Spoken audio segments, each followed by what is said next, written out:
Good morning. I think it's going on to 6 in the morning. Uh, I came out in 98. I was working as lead in fudge and ice cream at Mount Rushmore.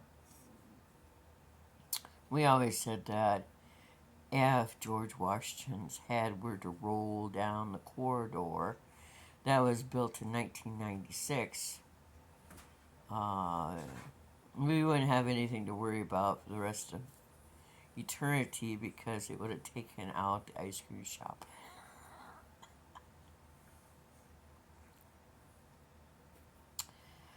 Uh, I had worked 2 seasons there before I'd gotten a call to go full time. Mount Rushmore is open year round, and it's there is no words to express how terrific it is to live in a park year round. The old employee housing, the doors were so high off the ground that a lot of times people would wake up with chipmunks on their bed.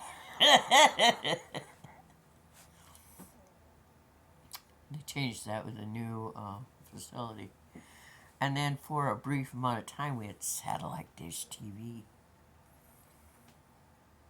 And then they found out that it was illegal for 30 some rooms to use the same satellite dish. So as fast as it arrived, it vanished. Like little gremlins snuck in during the night and absconded with the satellite dish. But I knew almost immediately when I started coming out, you can't stay where you love and where you work because the mentality of the management will not allow you to survive. So it was bought a few years back by Exteria, and it was no longer the old Mountain Company. And first it was Mountain Company, and then it became AmFac. AmFac sold it to Exteria. Head of personnel had skyrocketed to general manager. And in 1998, Russ Jobman, who had been a human service manager, his brother's wife had joined Sweet Airlines in Rapid City, South Dakota, and fallen in love with a woman. So before, if you were gay and he found out that you were gay, your hours were cut and your days were stained with you being gay. And I had two dear friends, Tom and Dave. They owned the Dairy Queen. And, I don't know if you understand this, but there's a reason why gays and lesbians go to a gay and lesbian bar. Because we want to be within our own demographic. And we want to be able to associate with those that are like us.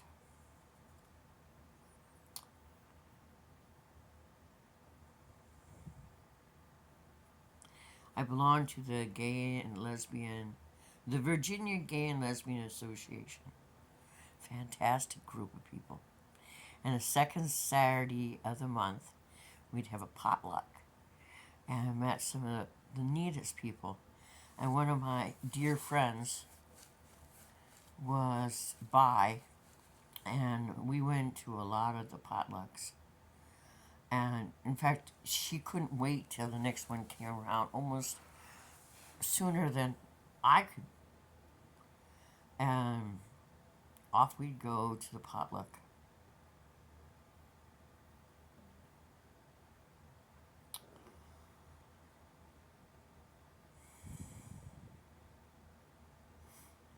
They were lovely when I was in Virginia. At Mount Rushmore, we didn't have anything like that. But I had David and Tom. And Tom was very flamboyant, and he'd drive down the street in his big old car, smoking and with his hand just so. Hell of a cook. As good as my mom. And they were from Minnesota. And they had the Dairy Queen. And I'd go to Tom and Dave's house. Sometimes I'd take care of the chickens while they would go away. They dealt in old projection reels, bought old movies. And I was sitting in the basement of their house, and I picked up a PFLAG, which is parents and family members of gays and lesbians. And on the cover was Gene Huffy. Gene Huffy was from my hometown. I thought I was the only one in the world from Iowa who was gay.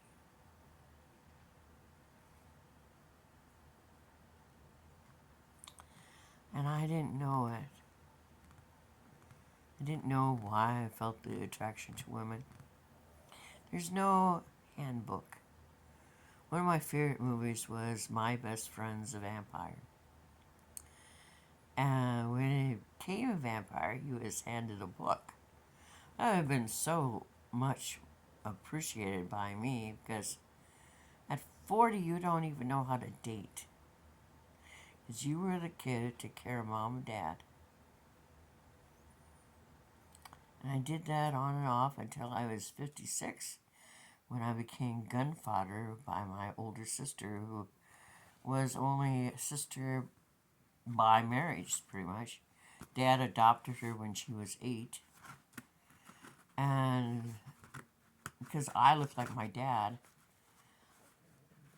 she spent 2.5 years gaslighting mom, lying to my entire family that I brutalized my mom. It only happened in her head. And I always thought she was a narcissist. But one of my moderators on TikTok said she was a psychopath.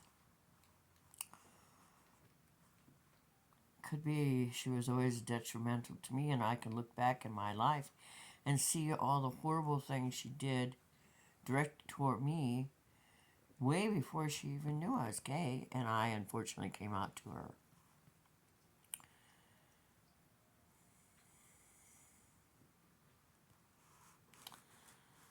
So I left Mount Rushmore June 1998, and I went to work for Tom and Dave.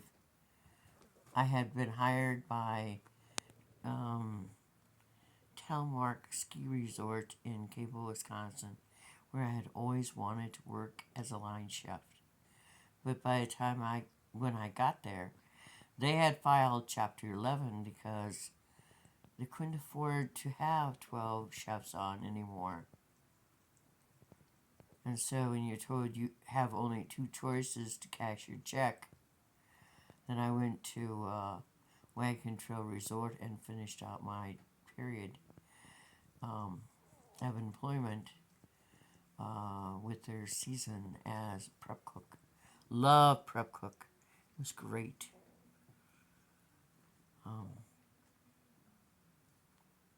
I'm getting to Virginia, but I can only do 10 minutes, and I have to do the second bit. So this is part 1 of my coming out story.